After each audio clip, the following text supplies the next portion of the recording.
जय हो जय छठी मैया।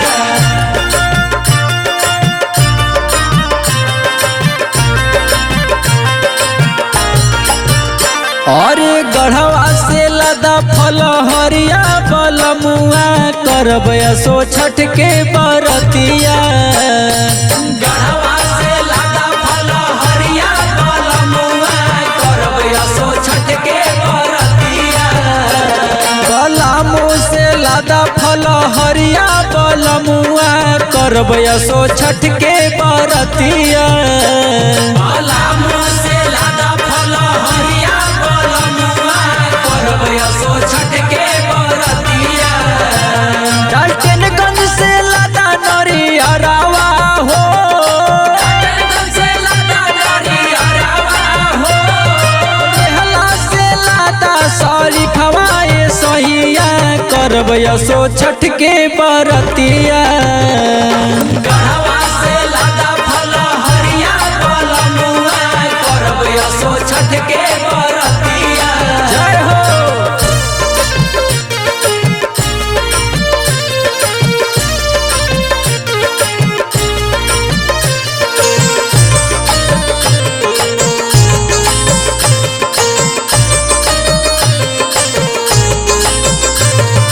जपला से ले ली सुपवा दौरिया।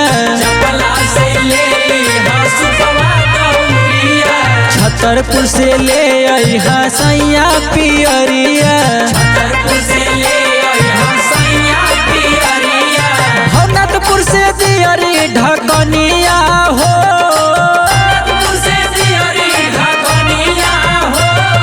नगर से दियरी ढकनिया ये सहिया करब असो छठ के बरतिया। बलमु से लदा फल हरिया बलमुआ करब असो छठ के बरतिया। बलमु से लदा फल हरिया बलमुआ करब असो छठ के बरतिया। गढ़वा से लदा फल हरिया बलमुआ करब असो छठ के बरतिया।